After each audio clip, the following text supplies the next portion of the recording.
It's time to bring home baby's first podcast, The Pod People.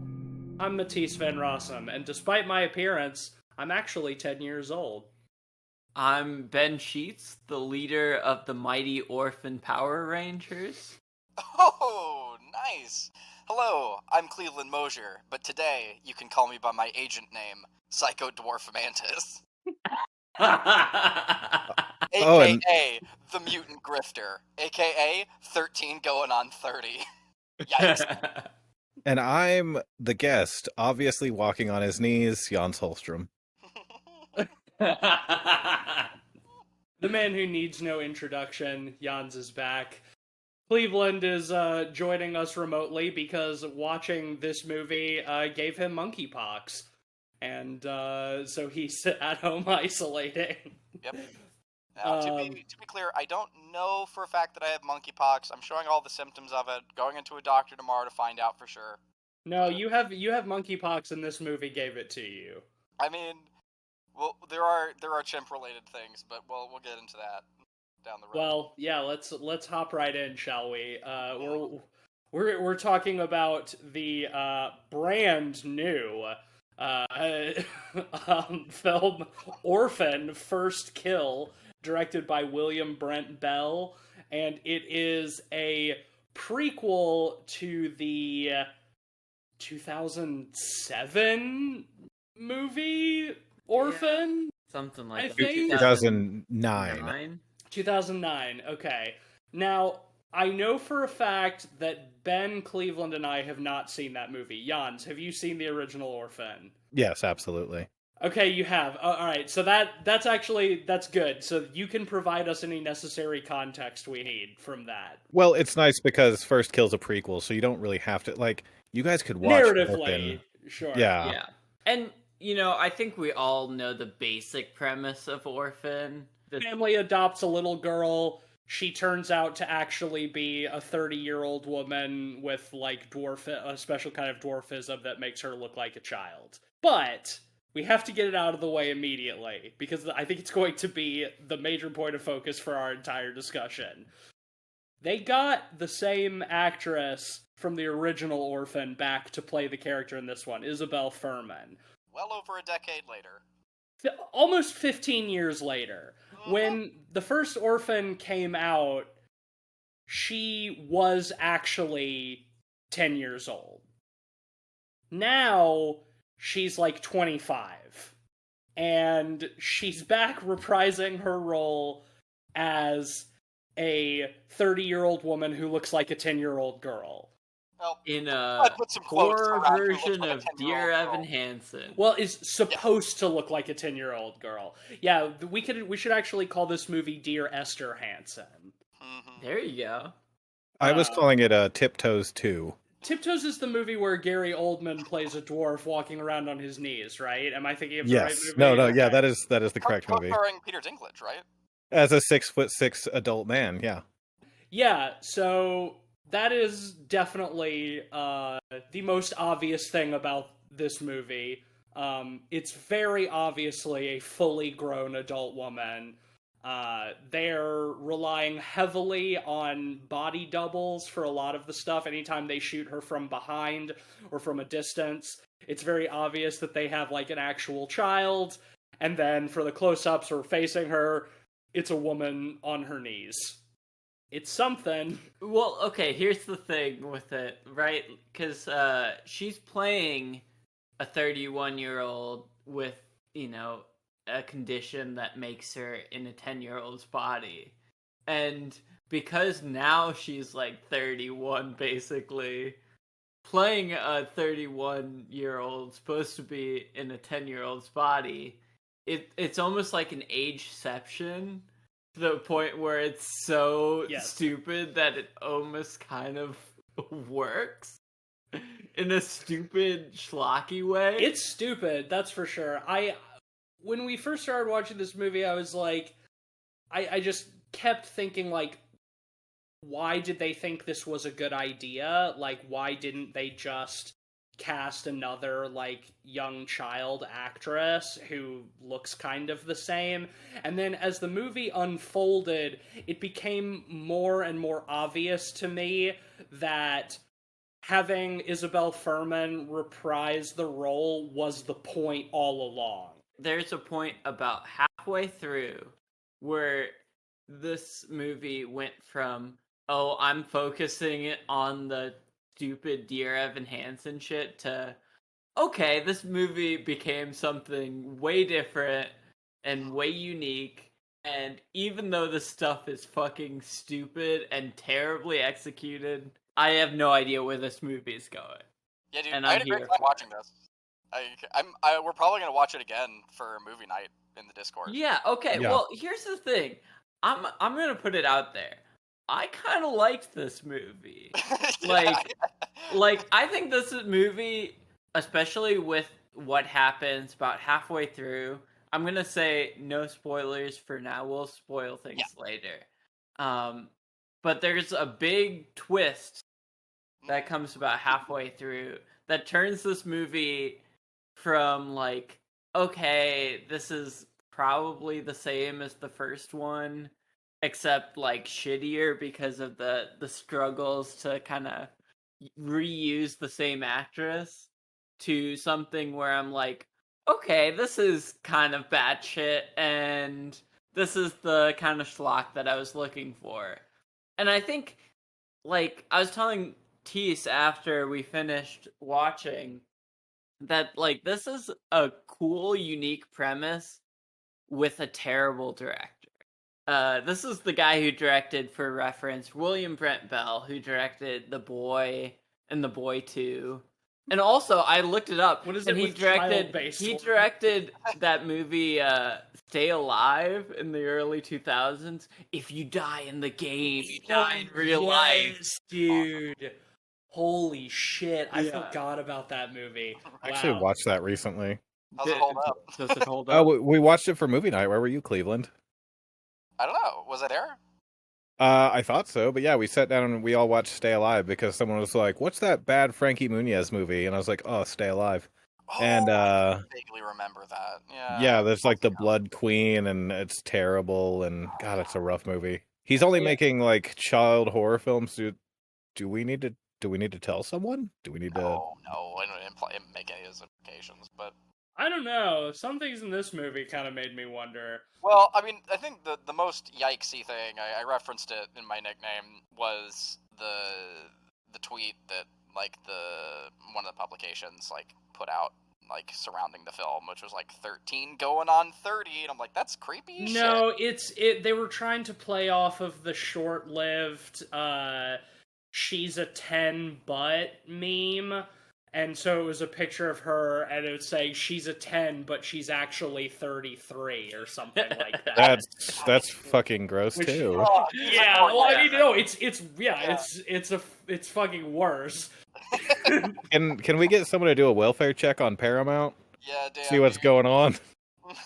Well, yeah, I mean that's what I mean. That's what I mean when I say that. Like, I realized throughout this movie that her, like, the same actress as an adult playing the role as a kid was like the point of the whole movie, because it lets them get away with doing like the weird, like, she wants to bang her fake dad who thinks that he's her daughter. Well, you have a full pedophile scene. Yeah, at well, the yeah, that's how beginning, she too. breaks. That's how she breaks out of the Estonian asylum at the beginning. Is that like one of the guards is a pedophile, and like she flirts with him and then bashes his head against a wall. But like, and yeah, then it's she uses her That- gorilla strength yeah. to break his head in. Yeah. That is the first instance of, for some reason, yes. this 30-year-old woman who looks like a 10-year-old is the strongest fucking person in the whole movie.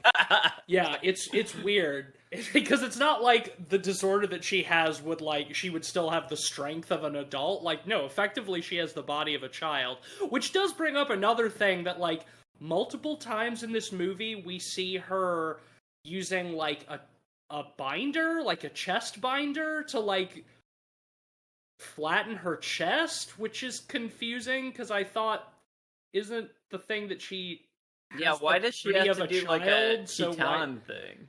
So why does she have like adult woman breasts that she has to hide? They don't really go into It seems that. like this. Yeah, I don't think this movie really understands its own rules a lot of the time, which is it's definitely like a movie about smart people written by dumb people. Like my favorite Isn't example. a movie about smart people? Well, no, she's supposed to be a genius con artist.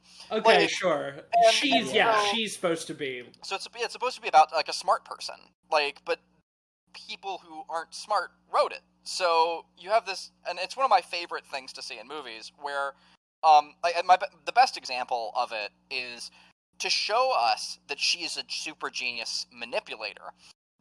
She manipulates one of the patients, to do her bidding, like one of her fellow patients at the facility. The problem is that she doesn't like get into her psychosis or her utilize like her disability in any capacity. She just offers her she just gives her a piece of candy and she does anything. Yeah. Like, yeah, she's trained her to be an attack dog, basically. Look, I'm not gonna make the jokes that are sitting right in front of me on this one. No, we shouldn't. But come on, candy, super strength. Candy, super strength. Yeah, so like it's one of those things. Oh no. Jan's got it. Oh dear. Oh no, is this a Stephen King situation? Yeah, it is. It's a creep show Stephen King situation. He's got that farm boy. Ooh, got that farm boy strength. Farm boy strength, exactly. This while we're being problematic, the whole time I was watching this movie, I just kept thinking, I want somebody to make a movie that's basically this same premise, except it's starring Hasbulla. Oh yeah, good old Hasbulla. Hasbulla, can you imagine? Yeah, dude. The little boxer, yeah. Yeah, the Chechen guy who has basically this disorder, and he's like 20, but he looks like a 5-year-old, like a toddler. Yeah. This guy don't put him in movies, Cleveland. We talked about why Hasbulla shouldn't be given any kind of attention. Problematic, I forgot. Hasbulla is on the hunt for clout at all times. He would absolutely be in a movie like this. Yeah. You know that little thing that hangs out with Jabba the Hutt in Star Wars, like the little thing that cackles a bunch? Oh yeah, what's his name? Salacious B. Crumb. Salacious B. Crumb. Okay. Hasbulla is that for Chechen warlords. Yes. yes. Dude, Hasbulla is the Salacious B. Crumb for Chechen warlords. He's the little mini me that fucking Marlon Brando has in the Island of Dr. Moreau. that Marlon Brando insisted on having, who was not in the script. Man. And he's like, I want this tiny little man dressed just like me. Yeah, that's Hasbulla is that for Chechen warlords.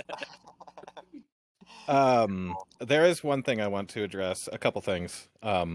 I don't know why I came in sounding that professional. I was like, "There's a couple things I'd like to address here." Now we've had our jokes. Now, we've had our fun time. Clear. We need to get serious with this. Let me be clear. Johns, let me be clear. Let me be clear. Couple things at the beginning of the movie to touch on Cleveland's like smart characters written by dumb people.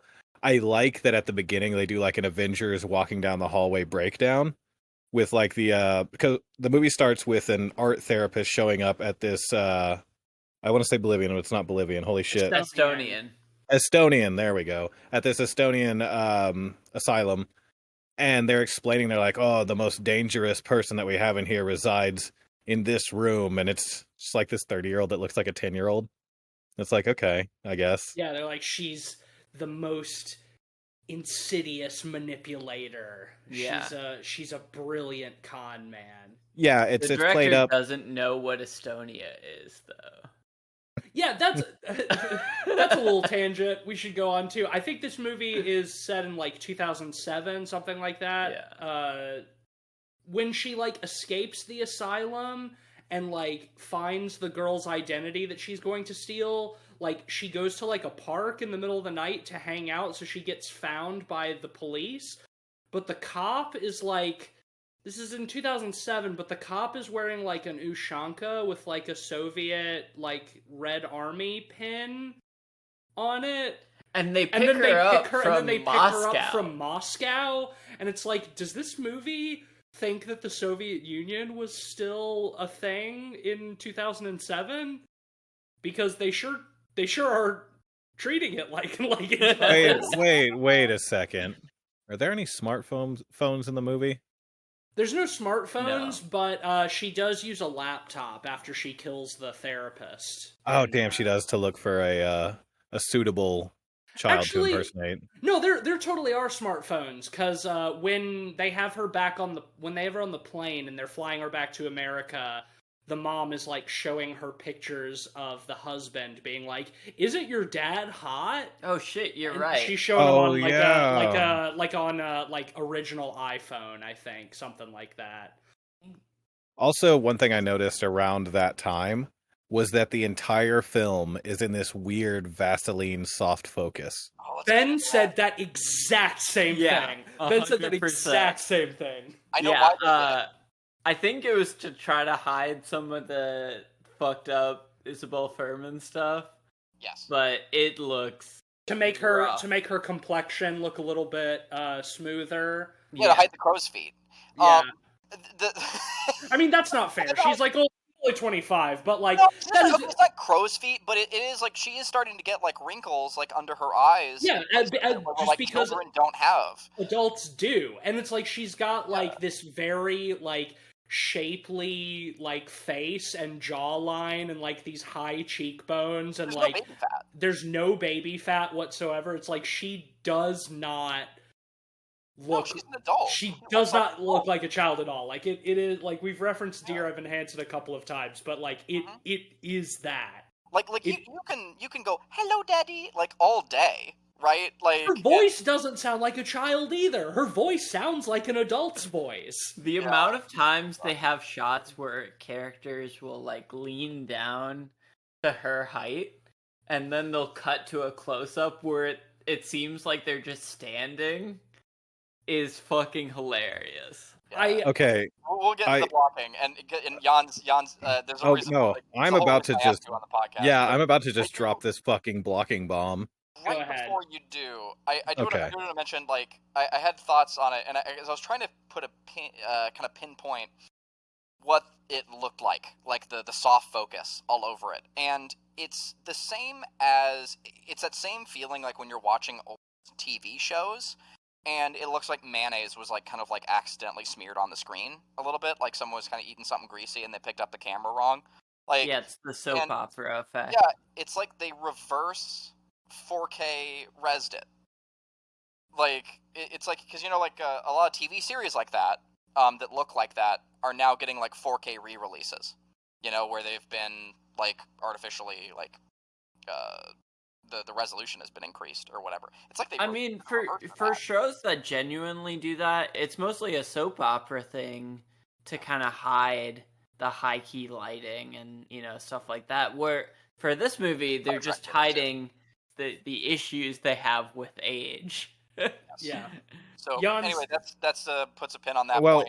No. I want to touch on that point I just want to give you a bonkers theory first. Okay. With the twist that happens and the overall just fucked upness of the whole movie, is it in soft focus because they're trying to make it an homage to telenovelas? It's not a clear enough homage. I think that it's not direct enough. If they did, they failed because that's just my goofy theory. Mm-hmm. Telenovela shit. I mean, that's kind of in the same vein as the soap opera thing. Telenovelas are basically just Spanish soap operas. A lot of the same visual style. I want to hit you with something that you might not have noticed, and that I pointed out to Cleveland while we were watching it, and I couldn't unnotice it after this. So whenever they shoot Esther, whenever they want to show her feet, they show like a kid's feet, always like calf down. Whenever they shoot her from the front, it's always from the chest up, because they try their goddamnedest not to show her arms. And there's a reason for that. Because they'd be too long. Yes, whenever you're standing on your knees, you've got long fucking Lanky Kong arms. So the few shots where you see her arms, it's so disquieting because they're so long in proportion to her portrayed height. So I'm just like looking at like Lanky Kong first kill, and I'm like, damn, it must be really annoying for everyone to hear her knuckles dragging across the floor while she's shooting these scenes. Well, the thing is too is like she's definitely on her knees in like some scenes, but for a lot of it, they just have all of the other actors in the scene on like huge lifts. Like I shared with Ben in Cleveland a few days ago, like an on-set picture of like the main actors, and they're all in their like big lifts except for Isabel Furman, and then we're talking like 7-8 inch lifts. Yeah. At least, yeah, maybe more like a foot. But there are times where you can kind of tell in the scenes because people in the scene with Esther will be like kind of unnaturally tall for like the set. The like, airport scene is a great example. Yes, that's where I really noticed it, when they're coming off the plane and they're like walking through the terminal and they like stop and like talk. There are people walking by like in the background, and I noticed that all of the people who are walking by are about Esther's height. So they didn't put the people in the background on lifts. So, like, they're walking by, but then Julia Stiles is, like, really, really tall, and it looks so fucking weird. And there are other parts where, like, Esther will be, like, going into a doorway in the background, and she's, like, very obviously taller than she's supposed to be, and, like, not that shy of, like, the top of the door when she should be, like, much lower. And, like, the movie's just full of those fucking, like, weird, unnatural tricks to try to like make the height work. Well, when they're taking her home, it seems like everyone is sitting in a booster seat in the car. Yeah. Everybody's like, she's obviously like way slumped down in the seat, but like everyone else in the car, like their heads are all like scraping the roof of the car because they're all in like booster seats. And it's fucked up that they're like, if you look at interviews with Isabel Furman, she's like, you can tell that she did this as like clout as an actress. She's like, you know, I did all this stuff, and you're never going to be able to tell that I'm, not super short. Yeah, it was. Yeah, it was like her thing. Like, I was writing news for Dread Central about a year ago, and I did an interview. Like, I transposed an interview with Isabel Furman and Julia Stiles, where they're like, "Oh, we didn't use computers. We used." This is all Isabel's superior acting.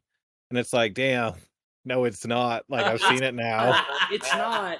Well, and like, to her credit, it has nothing to do with acting, really. Like, from an acting perspective, like, her performance is fine. But it's just the fact that she's an adult woman with an adult woman's body and proportions, pretending to be a 10-year-old with a 10-year-old's proportions, and it doesn't, and it's uncanny all the time. Like, it never looks good. Never. Well, I will say, I want to pose this question to you guys, because I think once the big twist in this movie happens, I didn't think about that stuff at all. You stopped caring after that point. Yeah, I didn't care. I didn't focus on it at all. I just thought about kind of the craziness of the twist and how original and weird it is. Did you guys still focus on her height after? I focused on the arms a lot. Yeah, I thought it was magical the whole time. I was pretty constantly giggling at her. Yeah, like, I think the whole like Lanky Kong first kill thing just had me in fucking tears, if I'm gonna be honest. Like, we were watching it, we started like singing like, like Lanky Kong, Orphan first kill. She is 33, but looks like she's 10. She has the strength of 100 men, doing shit like that, and just like there's that bit where she's at the dinner table, like with all four of them, and the other three are like have their hands out and they begin eating, and she can't because she has the gorilla arms. So she's sitting Yeah. with her hands under the table, and it's like it cuts the shot several times, and they're all eating normally, but she isn't because she can't. Yeah, the only time she's ever eating is when she's in close up and you Yeah. can't see her whole arms. Yeah, Exactly. totally. And There's a really funny shot when she's escaping from the asylum where it's like following her from the back, and like it's obviously a child, and then the child like jumps behind like a filing cabinet or something to like hide for a second, and then Isabel Furman pokes her head out and looks back down the hall towards the camera, and then sort of like shambles out, like walking weird, like on her knees or something. I'm not sure exactly what was going either on. crab But walking. it's like, there were definitely shots in this movie where they had her on knee pads walking around, and it's really on knee pads, or like rolling things like on her knees or something. Because there like on a are dolly, times, and she's like moving her yeah, shoulder. there are times where she's like, her body is like kind of moving side to side, like she's supposed to be walking, but it's more like she's sort of gliding. Like, Yeah. it's How do you watch this and feel like you nailed it? Like, that's what's so incredible. And I can understand, like, coming at this movie and, like, thinking, like, yeah, you know, we'll do blocking shots like they did to make the Hobbits look small in Lord of the Rings. It's gonna work so well. But, like, as soon as you do test shoots, right? Like, I would think you'd see, be like, oh, wait, no, this isn't gonna work because you have a shot from the back and it's a child running up to the mom, and then you cut to the front and it's an adult woman, and like that's all it is, and you can't hide that without like digital de-aging or like some really good makeup. And like they have makeup for that too. Like they could have like done like what they did for like fucking Gary Oldman to make him look like Winston Churchill, or fucking movie didn't have that kind of budget, Cleve. Here's the I thing, know, like, that's the thing, if there's yeah. any kind of movie that could pull it off, it's this kind of movie where it's schlocky and campy. I Yeah, just if it leaned in more. wish it went slightly more campy with it. Well, And I think the twist helps with some of that. Yes. It's interesting to hear that they were doing this film like seriously, that like they weren't doing like self-aware schlock, because I figured that's like the only way you can make this movie. Like you have to recognize that you're doing schlock, right?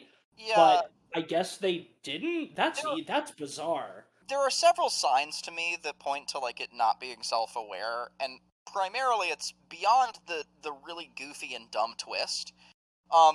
The things that are funny about the twist don't strike me as self-aware, and the other aspects of the plot are just the plot is really, really poorly written. Yeah, totally. Yeah. So if you give me a thing, just kind of break it down. I've got like three small points on it, and it's largely this is an origin story. It's Orphan first kill. We get to go back in time and see how this crazy person became a crazy person, and that's the cool thing about like killer films, right? And when they do a prequel, it's like, oh, we get to see how they were created. We get to see how Walter White became Breaking Bad. we get to get into the mind of Jigsaw or whatever, or whoever, right? Like we get to find out. This isn't an origin story. It pretends it is, but it's not, because the film starts with her already in the asylum, and the doctor is showing the therapist like photos of people that Esther, or whatever her real name is, has killed. So it's not a fucking origin story. She has already been killing people and doing the whole thing. Right. They so wanted in other words, to leave it open for another one, because if they do another one, they'll do it a prequel to They'll this call one. it Orphan First Kill for real this time. no, you're right. Like, First starts Earth after kill. her first kill. Like we never see her first kill. And like, she's not an orphan either. Oh my god. So like the movie is just badly titled. Yeah, and well, what's so weird about that is that hamstrings her character from being able to have an arc. She never changes. We never get any development with her character or real revelations or realizations. She starts as who she is, and she ends no different. There's no change. There's no like whatever development with her character. She's just what he is. She's just what she is. And, no, the only thing that changes is the context around the other characters, which we can get into soon. Yes, and you know, with that, there's also the fact that she is, and I hate using the word because it's so overused right now, but she is. She's a Mary Sue. She's the horror equivalent of that, and I hate that because like, okay, like, are you gonna use the same term for fucking Jason or whatever? I get it, but it is weird how like they do the genius thing, but like none of it feels like, again, earned, because like I was just talking about like in the previous movie we covered in the podcast, like how earned everything feels with Prey. So I feel like I'm allowed, but with this movie, like the candy thing is one where it's like it doesn't feel like she's a master manipulator. She just kind of gives her a piece of candy and she does whatever she wants. Yeah, she doesn't do like the extent of her manipulation is really the fact that she pretends to be a child. Really, and then also the fact that she just pretty somehow has Snow White powers and wargs a small rat. She's pretty bad at pretending she's a child too. Like everybody in this movie suspects her like immediately. Yes. Yeah. And you know, Jan said it pretty well too, like while we were watching the movie, that like as soon as you like step back and look at this film with like any kind of analytical glance, that like it falls apart, because the first thing they would do after a child disappears for years on end and like reappears in a foreign nation is do a DNA test, which are not that cheap and easy to do even in 2007. Yeah, but the family is like super rich. Yeah, they fly her back on a fucking private jet. Yeah, like they would have done a DNA test. Like they just would. Well, that's the thing. Should we get into the twist? Let's say okay. Should we give a general recommend, no recommend before we get into the twist? I recommend Would you recommend people to see this movie? Yeah, I was laughing the whole time. Yeah, I recommend it. It's got strong malignant energy. Yeah. That's not fair. Don't go Malignant to the theater. Malignant is so much better than this. You don't need to go to the theater to see it, but it's on streaming. Like, I do see the Paramount Plus. You might as well. If you want to see something like interesting in sort of a baffling way, I can recommend it for that. Not as like a good movie though. Or even like a so bad it's good. I feel like I don't know if I would want to like watch this again necessarily. I feel like now that I've seen it, I've been like, yeah, that was fucking weird, but I don't know if I have much of an urge to like go back to this one. If it wasn't for that twist, I'd feel the same way. Anyway, yeah, let's get into the twist. So like halfway through the movie, it's revealed that the real Esther, who Isabel Fuhrman is impersonating, is dead, and she was killed by the douchey older brother, and the mom covered it up.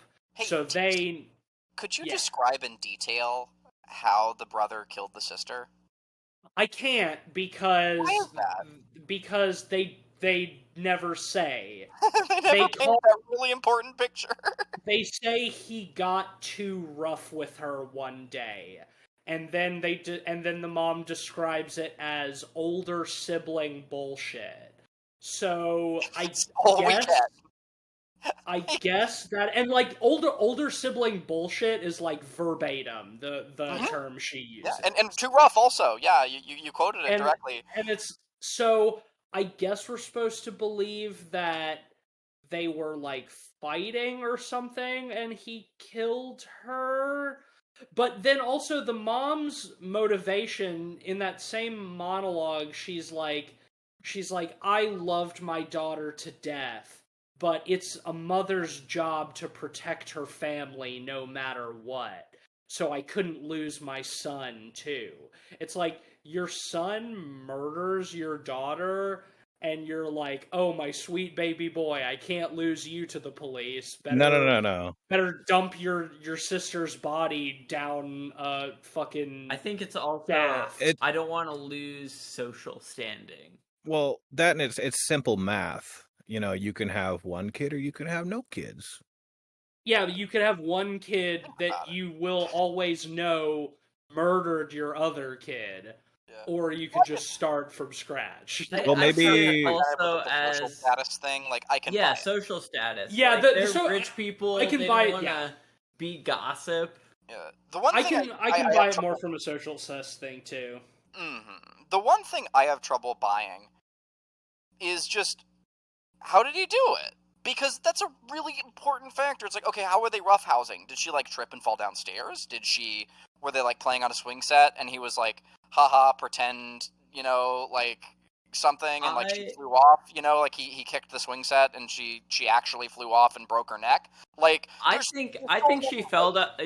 She was pushed down the stairs, and the reason I think so is when that happens later in the movie when he pushes Esther down the stairs. Time to kill her, yeah. There's like a shocked look he has with the mom, and they meet eyes and have like an almost like, oh, this happened again look. See, and I how almost cool feel would it like been if they they had might made that have had a flashback in a prior draft of the script, or even a prior edit of the film, where they show that explicitly, but they were like, probably need to cut it for time. See, I think that makes a lot of sense. I don't know if I give this movie that much credit in terms of subtlety, because, like, from what we do see in the movie, the reason why they have that moment when he pushes her down the stairs and they think she's dead is because their plan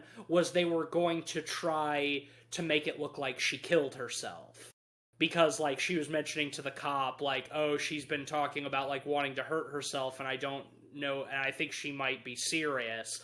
So they were trying to fake her suicide, and if she fell down the stairs, then that plan's out the window. But I think that your interpretation brings more to it. I just it shows don't how know. it almost could have been. Yeah, I just don't know if that was I just don't know if the. Because then there's like a repeating motif. Yeah. Yeah. Exactly. Sorry, I didn't mean to talk over you. But like the other thing about it that's silly for me, like, and I don't think I find it odd if it was a choice for time, is that monologue goes on for like 6 minutes. It's a long one, and in all that time, like, she like throws out all these platitudes, which is just another example of like poor writing.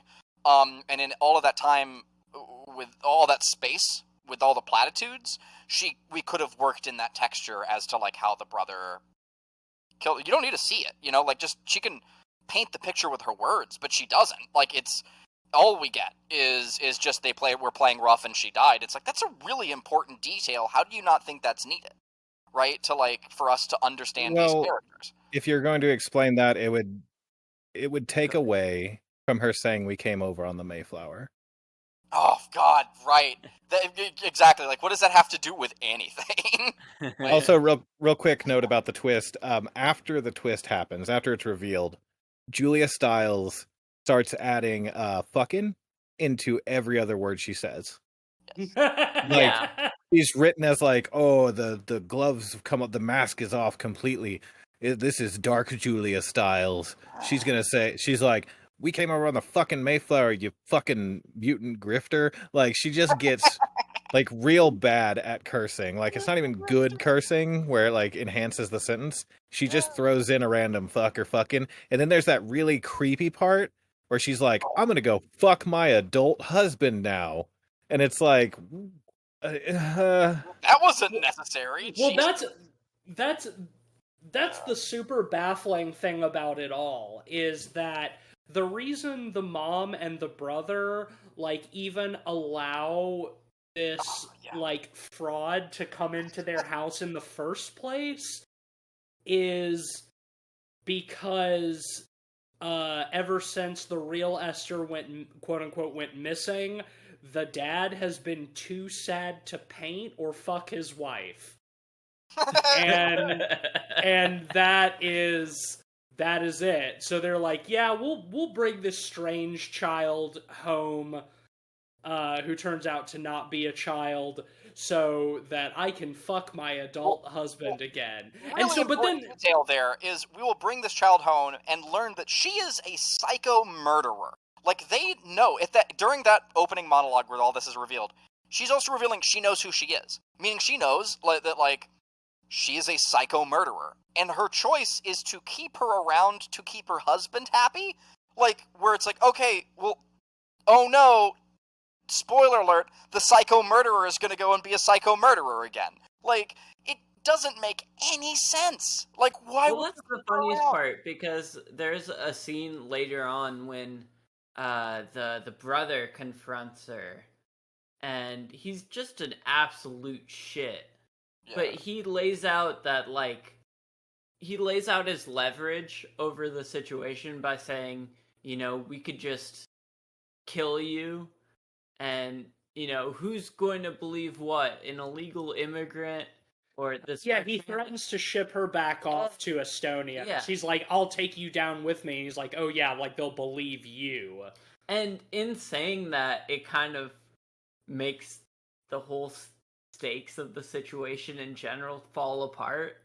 Mhm. Because if that's the stakes, it's not her going missing twice. The brother Yeah. is the worst character in the movie. He's such a little shit. And he's like, do you want to go back to Estonia, you fucking immigrant? My name's Rich Whiteman, and I approve this message. Like, he's the most waspy motherfucker in the whole movie. Yeah, his introduction is he's at a fencing tournament. Yeah, it's a fencing And he's chip. fencing in slow motion to the song Evil by Interpol, which, now that I think about it, is kind of the giveaway that he's evil all along. Damn. You don't I should have caught that. I should have caught that. I was like, why are they? Because like that song, which is a song I like, but it took me by surprise because it's like they're using this Interpol song that came out in like 2003 or 2004 or something in a movie made in 2022. And it's like, this is weird. It's like, oh, well, the song is called Evil, and it's played over the evil brother fencing, and he breaks his fencing foil at the end of the fight, and then he uses that later to try to kill Esther. Yeah, Chekhov's foil. Yeah. Curse is foiled again. Yeah, but like speaking of like using like really obvious music cues, there's also a bit where Esther gives up and she puts on makeup for the first time, and she steals their car and she starts driving off, and they start playing Maniac, like the most obvious pull ever. It's like, damn, they like paid to put that in the movie. Like, let's just like again, heavy-handed, yeah. Yeah, it's so heavy-handed and obvious. But the best part is once again, like showing us like how useless Esther is. She's immediately pulled over by the cops. Yeah, instantly. I mean, the image separated from how shitty the effects are and how Dear Evan Hansen-y the effects are.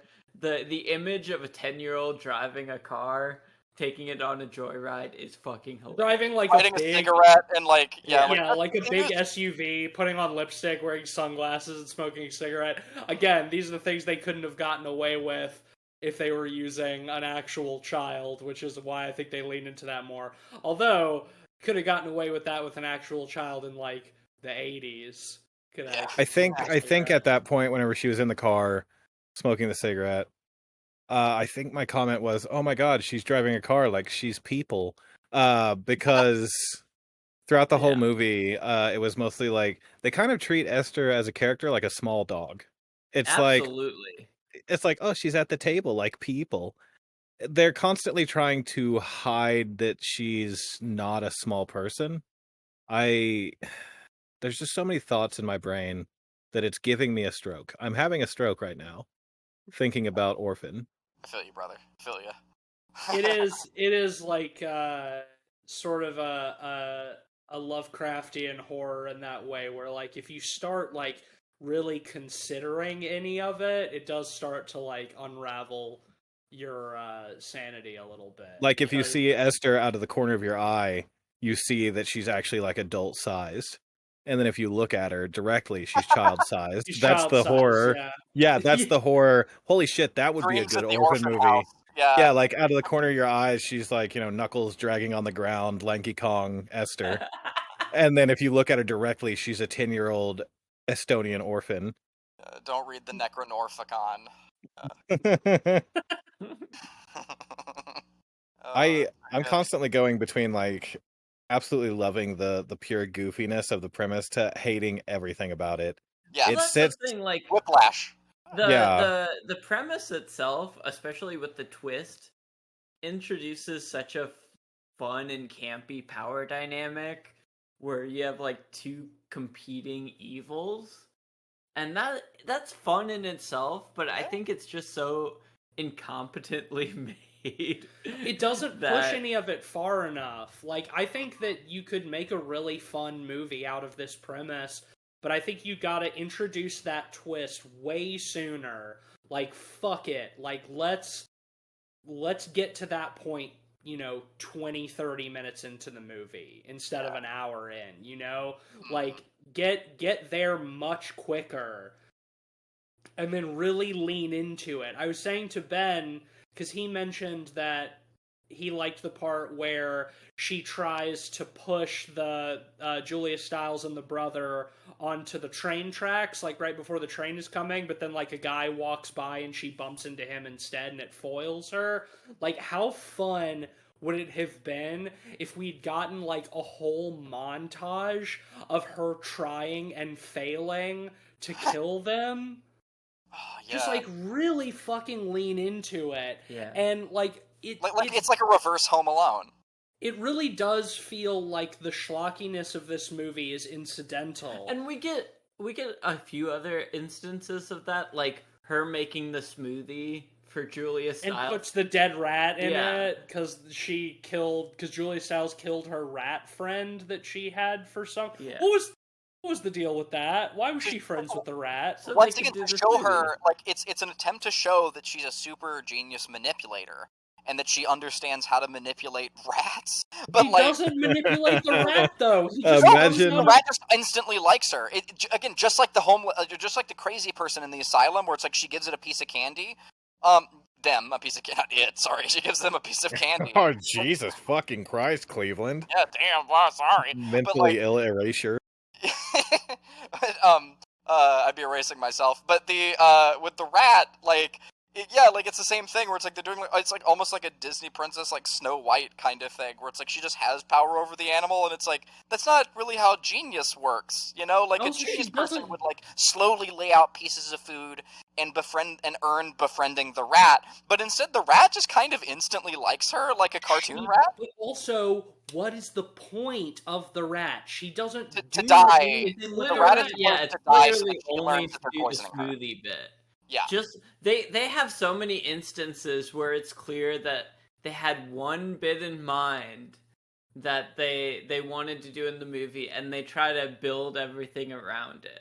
Like we were talking, Teese and I were talking about this with the blacklight painting. Yeah, Because it's that's like, everything. oh yes, I'm a fine artist who specializes in blacklight painting. You All of can his see- paintings have a hidden layer, so it's one thing when it's regular lights, and you turn on the black lights and it's a different image. Just You can like find my her. art at every Florida coast tourist trap. And I thought for sure when they introduced that they were going to use the black light as some sort of gimmick for something like in the movie. I was And they were looking like, forward okay, to and it. they're, yeah, me too, honestly. And it's like, okay, so they came up with the blacklight gimmick for something later in this movie, and they had to figure out how to make it make sense organically in the story. I So, don't okay, the movie is in that blacklight paint. yeah. Well, yeah, no, first it's like the same font and background as like the original Orphan film, and then like a black light passes over it and we see like the much more like primitively painted Orphan first kill over Which is it. cool. Yeah, it's fine. I know- hate to bring up Grave Encounters. But I will. So we talked about how you all didn't see the original Grave Encounters whenever it first came out, and the marketing behind that movie, and how people are like, oh, this is fucking scary. Is this a real thing? Because it was distributed in strange places. Orphan, the first Orphan, kind of had that same marketing buzz, but for a different reason. Everybody knows the twist of Orphan now. but it's kind of like a Sixth Sense situation where back then we thought we were going to go see a movie about a killer kid. And that like third act twist is so fucking jarring if you've not seen it or heard about it. Like, it was the first Orphan is a good movie. It's a legitimately good movie. I don't know how it holds up if you know the twist beforehand, but you could not call it. Like, I know there's people that probably haven't seen it. They're like, oh, I could totally see it coming. Yeah, because you know. Like, if you didn't know and you're just watching the film, it's fucking crazy whenever they're like, actually, it's a 30-year-old Estonian woman. And you're like, what the fuck? Isn't part of that because Isabel Fuhrman was an actual child, so it's like she does look like a child, like they really do. It really is like a twist. Yes, it was like a 12-year-old playing a 30-year-old. Yeah.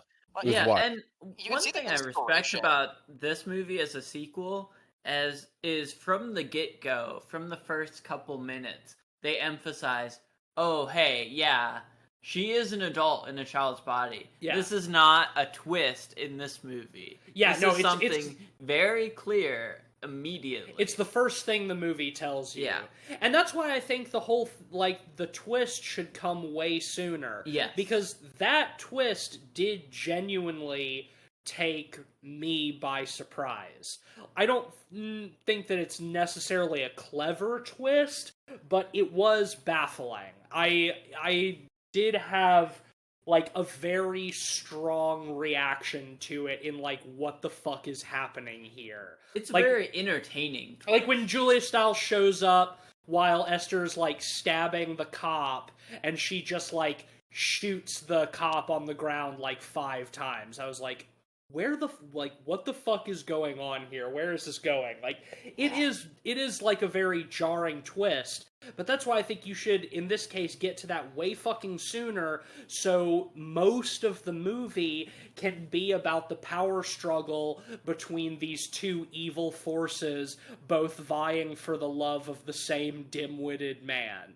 And that is way more interesting to me, but the problem is that twist comes, easily halfway through the film, so, all of the build-up up to that is, so generic and, frankly, I think pretty boring outside of the novelty of, how weird Isabel Fuhrman's performance is, as pretending to be a child, you know? Outside of that strangeness, the narrative of the first half of the movie is, so boring, I thought. I think it's just wasted potential to not get to the bonkers shit earlier and, really, ride that for the rest of the movie, you know? Definitely. I just don't think it goes far enough. With it. Oh, yeah.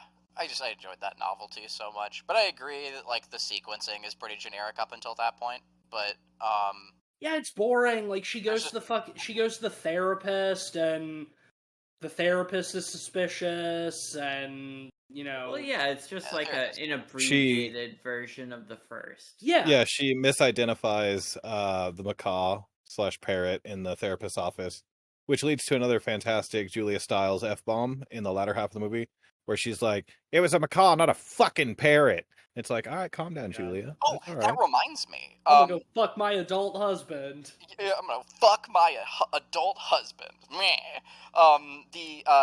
Right after it was a fucking macaw, they have to now, make sure, okay, now that we're all working as a dumb, evil team, we have to now, just really make sure that we have our story straight. So what do? They go back to the therapist to now prove on record that it's definitely their daughter and not an Estonian that scene is so funny. Yeah, that scene fucking pissed me off. I was mad about it. I was telling Cleveland, I was like, this is fucking stupid. Because the therapist is like, okay, let's talk about a happy memory you have. And the dad, who is not party to this stupid fucking plan, is like, oh, we had that... Dad. Yeah, we had that summer in Paris, and then Esther just starts rattling off everything that happened with that summer in Paris. Suspiciously specific detail. Yeah, and she's like, oh, yeah, and spring in Tuscany, and we went to this wildlife park, and there was a buffalo, and the buffalo genus, and then she's just rattling off needless information. Yeah. And it's like, how... did they cram in her entire childhood in one like evening before they went to the therapist. And the funny Because thing I she find that fucking hilarious because to me that read as, oh, they practiced in one single event for the whole night, and she just rattled it off verbatim as they practiced, because the way she presents it is so obviously like prepared. Yeah, it's so scripted. The funny thing about it to me too is that after that we see the therapist like speaking into like a tape recorder like in her office after the session, and she's like, Esther seems emotionally stable and happy. No further observations. And I can just just- turns And see, that's where like I can see like the script writer director, right? Like, assumedly, Is it?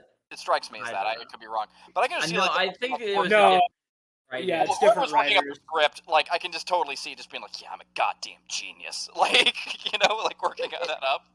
It's just like it has that energy. It has that like that auteur energy to it. Yeah, it is written by a different person, a guy named David Cogshall, whose other credits include The Haunting in Connecticut 2, Ghosts of Georgia, something called Lore, and a movie called Prey. Not that one. No relation. Yeah. No relation. Lore is the TV show based on the podcast that was on Amazon for 2 seasons. First season's very good. Are you serious? Yeah, first season's I very used to good. listen to that podcast, but I stopped because I thought I got bored with Aaron Mankey's delivery. Yeah, his delivery is awful. Too sleepy.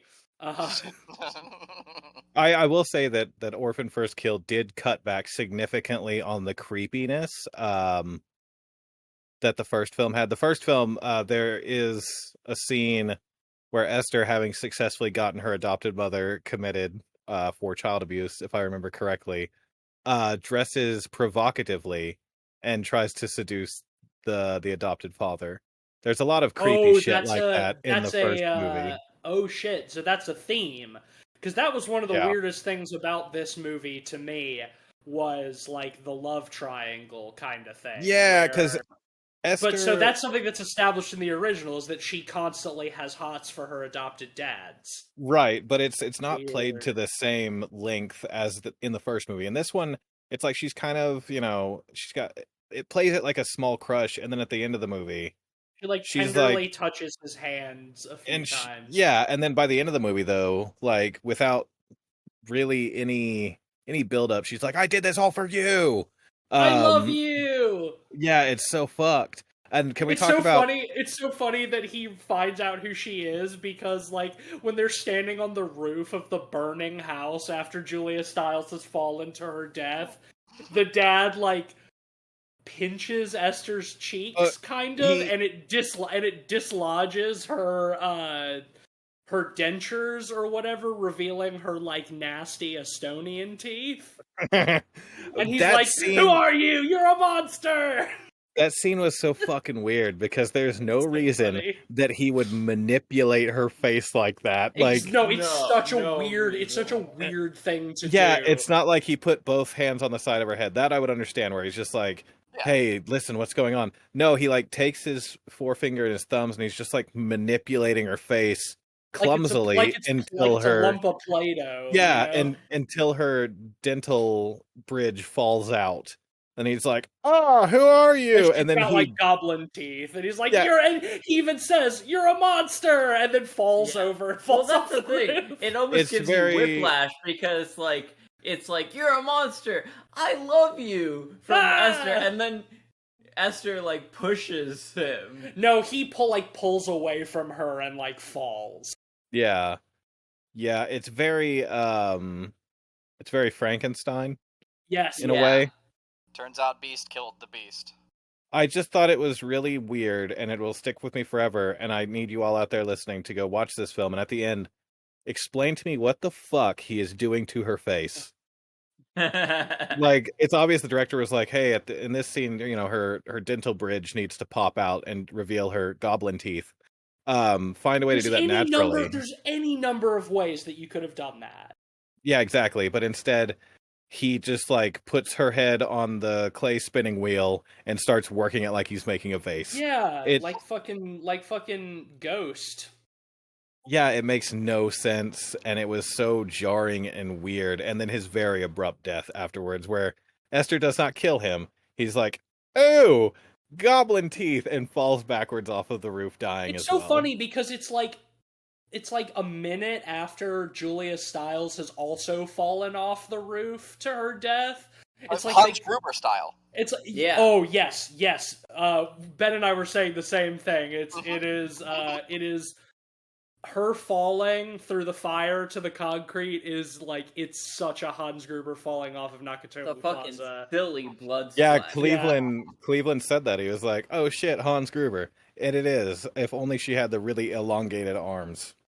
But unfortunately, Esther had those, so she didn't get to have them for the fall. But it feels so lazy that like a minute after Julia Stiles falls to her death, that the husband also just falls off the roof to his death. He like lands like right next to her. It's like you couldn't come up with like a like he could have staggered back away from her and like the roof could have caved in and he could have like fallen into the fire in like the attic or something. Like literally any like, or even have like a mini sort of cat and mouse in the house.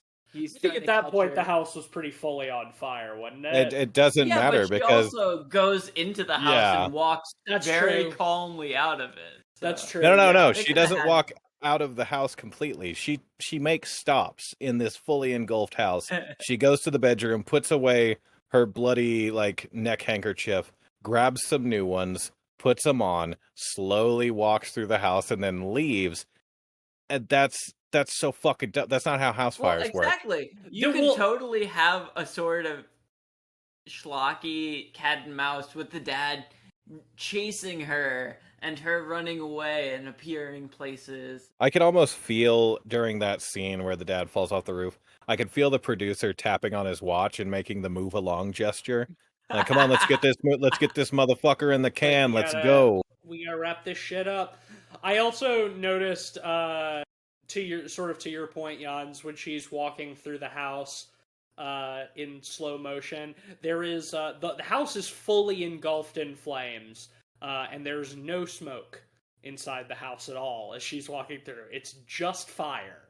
And she's not experiencing the effects of being within 2 feet of a raging inferno, which would burn you so badly you would die before you got a third of the way down the hallway. And on three sides. The whole house is on fire. It's that the walls and ceiling are completely engulfed, but the hardwood wood floors totally fine.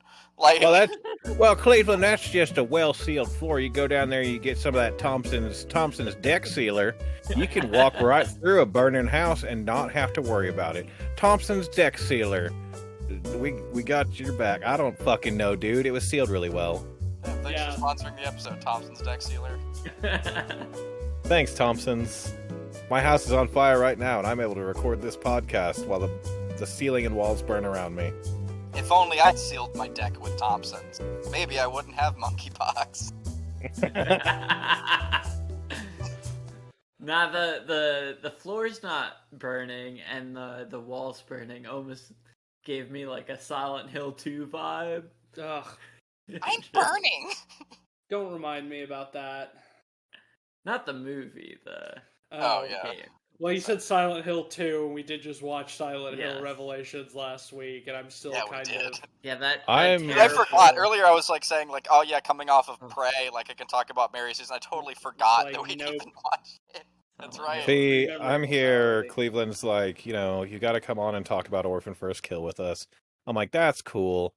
But the real thing, this has all been a ruse. I have to apologize to all of you. Oh no. I'm here to demand that you cover Grave Encounters 2. Okay. I mean, it's on our sequel list. Yeah, I'm here to demand it. I have a gun. Hell yeah. Yeah, we'll do it. I have hostages. Are we ready to rate this? I don't think I have much more to say about this movie. Oh, we got our sponsor in.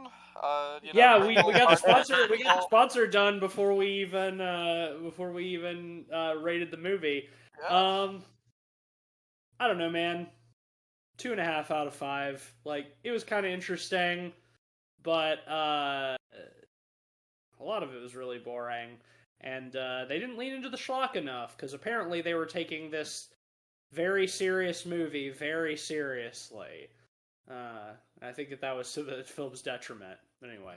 Yeah, look, I expected to hate this film, and that whole twist with the family trying to cover up a murder and using her as kind of a fake daughter, that's fucking great. That's like pure schlock energy that I was not expecting out of this movie. I was expecting far more by the numbers than that.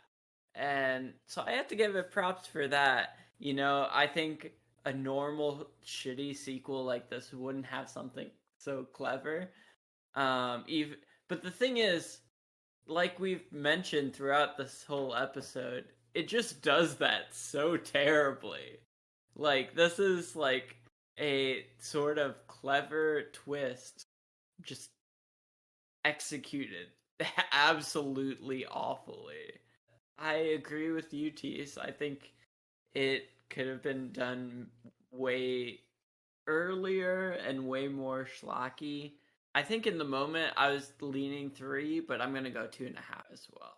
Earlier, Jan's like he compared to *Malignant*, and I do see it. Like, you know, the start with her breaking out of the asylum and getting on the loose and all that kind of stuff. But when I think about *Malignant*, I also think about like how they made the asylum look like fucking Arkham and shit, like with the big matte paintings, and it's so grand. It's so much fun to watch. I think I've seen *Malignant* like 3 or 4 times since it came out now. And I'll be watching this a few more times as well. But like and scale isn't everything, and it certainly isn't enough to give it like more or less stars or whatever. But here, like, it doesn't. I don't feel like it's gonna stick with me like the same way, either for being funny or for being cool, like that film did. But I'm a little torn between like a 3 and a 3.5, because I was like pretty much cackling the whole time at her. It never wore off for me. Like, I thought her being like as an adult trying to portray a child, and everyone on the cast and crew being like, yeah, we're nailing it, like when it's just clearly not, is still funny to me, and I want to watch it again just for that reason alone. And then you had the batshit twist on the end of it. Yeah, it was. I think it is so bad it's good. And yeah, so I'm gonna give it a 3. I think like a solid 3 is fine. 2.5 out of 5. It's a 2.5 out of 5 because it's right in the middle between 0 and 5. Yeah. And if there's Yeah, anything, that's exactly how I feel about yeah, it. Yeah, if there's anything that could explain Orphan First Kill, it's right between the 0 and 5. it's right there. It's not going to revolutionize horror. It's not going to become a classic, but it's also not going to fall down into that weird space of like cult classics with 0% Rotten Tomatoes scores. It's going to be a forgettable middle of the road horror movie until they make another one. It's the kind of movie that like 10 years from now we're gonna be like, hey, remember Orphan First Kill? And like, oh shit, yeah. It's gonna be the kind of movie. movie 15 years from now they announce that a 40-year-old Isabel Fuhrman is going to be reprising her role as Esther. She's gonna be back. In a prequel. In a prequel where they show Esther's actual childhood in Estonia, and she's going to be playing an actual 10-year-old. Beautiful. Well, and the focus is going to be so soft, it's going to look like you're watching the movie through frosted glass. I mean, at that point, they'll just deep fake her face onto an actual 10-year-old, right? Oh, man, like yeah, they're like they did in Men. Or I was gonna say the other thing this movie was reminding me a lot of was like baby Colin Robinson from this season of What We Do in the Shadows, Yes. where they just like digitally put his head onto an actual child's body. Like, there are times So funny. in the movie where it does kind of have that same sort of effect. Yeah. But anyway, that'll give Orphan First Kill an average of 2.6 out of 5. Well, hold on. I do want to say, like, am I the only person who didn't give it a 2.5? Yeah. All right, here. Call me a sheep or whatever, but in solidarity, I'll bump it down a half a point, so you can be unanimous. All right. Well, then that's a unanimous 2.5 out of 5. Perfectly in the middle of the road, Call me where yes. where it belongs, ready to be run over by a Tesla that doesn't stop for children. Have y'all seen all of those videos that have been going around lately of the fucking Teslas just like routinely mowing over like fake children in the crosswalk when they're doing the full self-driving No. Oh, test but I will at like now. I'm 50 pulling that miles shit an up. hour? There's a bunch of them. I've been seeing a bunch. Yeah, so basically Tesla's full automated drive or whatever does not stop for children in the crosswalk. It will run them over almost every single time. Good. Watch. Self-driving Tesla runs down 3 child dummies in safety test. Oh, there Oh, they you go! found it. Oh no! Oh shit! Yeah. So anyway, that was a tangent. Beautiful. Do we have predictions for this, Ben? Yeah, but let's wait until next week. Okay, because since- we'll have box office Yeah, next this week. actually did get a theatrical release, believe it Oh, or it did. not. Wow. Yeah. So okay, yeah, we'll save it for next week then. Speaking of next week, Next week is my your pick, and to continue the streak of shitty movies, we're gonna cover Blair Witch 2, Return of the Witch. Isn't it called Book of Shadows? Book of Shadows, yeah. Return of the It Witch is actually 2. called Book of Shadows. Yeah, so next week is Blair Witch 2. We're gonna keep watching shitty movies until a good movie comes out, I guess. Well, yeah, we've already done the sponsor. Courtesy of Jans. Thank you, Jans. Thompson's for Deck that. Sealer. Thanks, Thompson. Thanks, It'll let Thompson. you dance a jig in a burning barn. Thanks, Thompsons. Well, that'll do it for us this week. If you like the show, leave us a 5-star rating on Apple Podcasts or wherever you get your podcasts. You can support us on Patreon at patreon.com/podpeoplepod. Shout out to the honorary pod boys, as always, Sam Simon and Zach Confer. Big ups to Two Kings. Big up. You can follow us on Twitter at PodPeoplePod and at letterboxd.com/PodPeoplePod, where you'll find a list of all the films we've talked about on the show, with our average ratings and links to those reviews. I'm on Twitter at SomeSpookySnake, and also on Twitch at SomeSpookySnake. Did our inaugural Spooky Saturday, played through Blair Witch. That was fun. There's going to be another one in September at some point. Don't know when, don't know what I'm playing yet. Yeah, that was fun shit. But it'll be happening. Blair Witch and the House of many corners. The House of Many Corners. I'm on Twitter at Mr. Sheets. And I'm occasionally tweeting for LightEric Studios. We've put out progress at the rate of molasses on It Stares Back. You can also find my work on just via DreadXP.com, doing all sorts of fun art and stuff for all of the cool games over at DreadXP. Go check out and support all of them. They all fucking slap. Most recently, Mortuary Assistant is out. I think, yeah, get fucking hype. I'm gonna be at PAX in Seattle, hopefully, unless the monkeypox is what it is. We'll see. But anyway, that's it from me. Well, speaking of DreadXP, Jans, do you have anything that you'd like to plug? Yes. Reject Weird Al. Return to normal Al. Have a good night.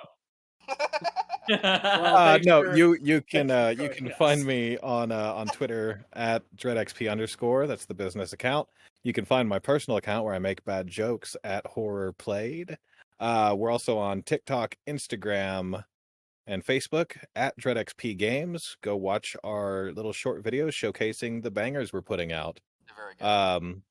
Once again, reject Weird Al, return to normal Al. All right. Well, thanks for joining us, Jans. We're always glad to have you on the show. You're welcome back anytime. The door is Cool. So always I'll see you open. guys next week for Blair Witch 2. It's gonna be a banger. If you want, I won't stop you. I might still be remote. So Fuck Oh, yeah. and when- well, you're gonna be remote until we know you're not contagious with whatever you got. Oh yeah, I was Yeah. going. I was going to Respectfully. say. Crawling into your windows to rub my face, my horrible moldy face on you while you sleep. While Cleveland is out there being a Junji Ito comic brought to life, I will be at PAX Sans Monkeypox September 1st through the 6th in Seattle, Washington. If you want to come meet the DreadXP team, all of us and maybe Cleveland will be there. Seattle Convention Center, I think. You're gonna be Sans September for 1st. Monkeypox Undertale. I'm going to be Sans Monkeypox Undertale. All right. Well, I got nothing better than that. So, bye. Bye. Coming with me through the aging, the fearing, the strife. It's the smiling on the package, it's the faces in the sand. It's the thought that moves you upward, embracing me with two hands. Right, we'll take you places, yeah, maybe to the beach. When your friends, they do come crying, tell them now your pleasure's set upon slow release.